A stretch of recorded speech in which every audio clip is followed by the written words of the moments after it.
started, a NASA-funded telescope, the Atlas Survey Telescope in Chile, first reported observations of the comet on July 1st, 2025 to the Minor Planet Center. And NASA has been tracking and studying Comet 3I Atlas ever since. We're here today to give you the latest of what we know about Comet 3I Atlas and what we still want to know.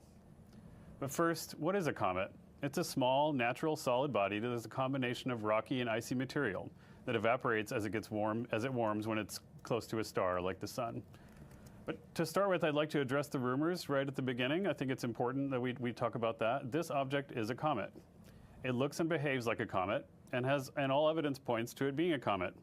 But this one came from outside the solar system, which makes it fascinating, exciting, and scientifically very important. This is only the third interstellar object like this that humanity has ever found.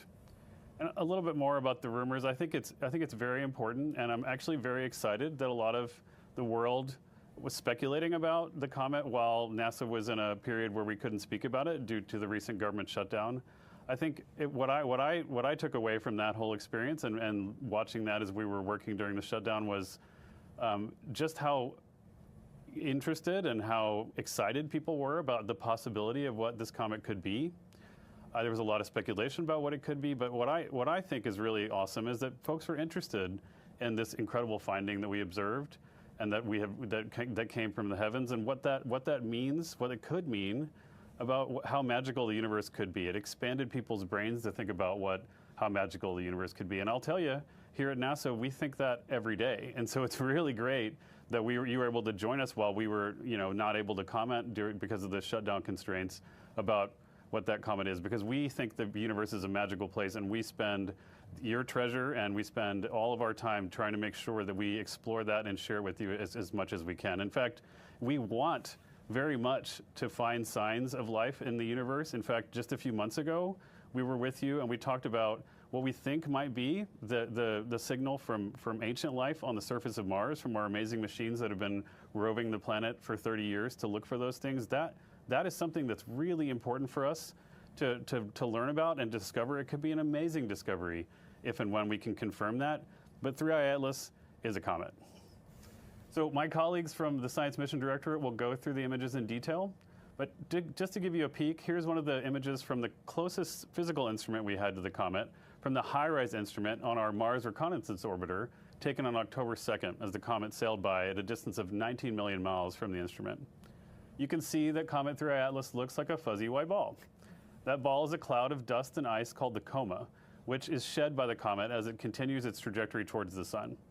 I'll leave it to my esteemed colleagues to share further details, and I'd like to introduce you to the head of NASA Science, Nikki Fox. Thank you so much. It is such a rare opportunity for us to be able to observe this interstellar comet. And NASA Science has been given this really, really exciting opportunity to do it, and literally from the moment of its discovery.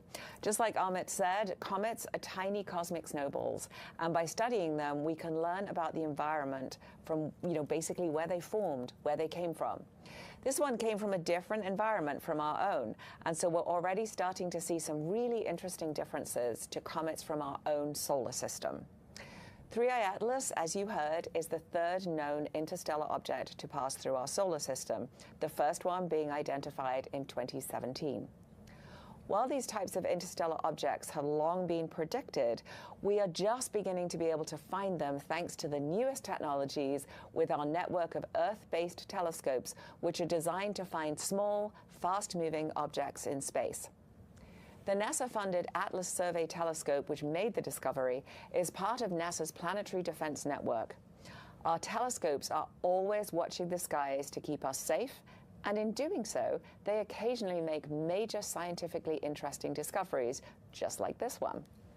Right away, of course, NASA's Planetary Defense Coordination Office they studied it, and they established that 3I Atlas is not a danger to Earth. In fact, it's at least twice as far away as the distance between the Earth and our sun.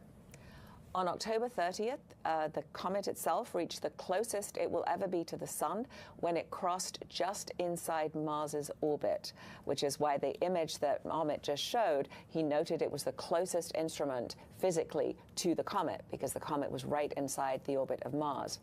Earth was on the opposite side of the Sun, which is about as far away as our planet can possibly be from Mars. It's been clear from the moment of discovery that the comet was going to pass on the opposite side of the Sun from where the Earth is. However, it was also clear that its positioning behind the Sun was going to make observations from Earth very, very difficult. And that is why we are so happy to have our incredible fleet of NASA science spacecraft all across the solar system. And boy, were they ready for this event. NASA's science assets on board our missions have provided the United States the unique capability to observe 3I Atlas almost the entire time it passes through our celestial neighborhood. Everything NASA science does is interconnected, and nearly 20 mission teams have been working together to really rise to this challenge. 20 mission teams, by the way, and counting. Everything we're learning about the comet is possible because of the distribution of all of the different instruments on our spacecraft with different capabilities. And I'll note that for some of them, we've even pushed our scientific instruments beyond their normal capabilities, beyond the things that they were designed to achieve to allow us to capture this amazing glimpse at this interstellar traveler. In other words, we can study this comet so well because we have many different assets in different locations, observing things in different wavelengths, in different ways, with different instruments, each set of observations providing a different lens for understanding objects in the sky. So NASA's science team has kept watch on 3I Atlas for nearly its entire journey through the solar system for the first time ever. So I'll just quickly go through the timeline of which NASA spacecraft have observed the comet thus far, and we're still going. There will be more opportunities to observe this comet as it continues its journey through the solar system, passing the orbit of Jupiter in spring of 2026. So the NASA assets that are gathering observations of 3I Atlas include Hubble, the James Webb Space Telescope, TESS, SWIFT, SphereX, Perseverance Mars Rover, Mars Reconnaissance Orbiter, MAVEN, Europa Clipper, Lucy, Psyche, personal favorite, Parker Solar Probe, Punch, Stereo, and ESA, NASA's SOHO mission. And I'll note that Parker Solar Probe's data were just downloaded yesterday, and indeed, we did catch several glimpses of this amazing comet. The scientific community is hard at work analyzing these images, and everyone, as always, is welcome to take a look. At NASA, we embrace open science. We make all of our data available to the public 24/7, and we invite, in fact, we really want you to tell us what you're observing and what you think about what we're looking at. We're still learning even about what questions we still need to ask, and this, of course, is the scientific process in action. All the data go to a public archive. We get those images as soon as we're able to from all of our eyes in space. As always, I am excited to see what new things we learn about our friendly solar system visitor in the days and, in fact, the years to come.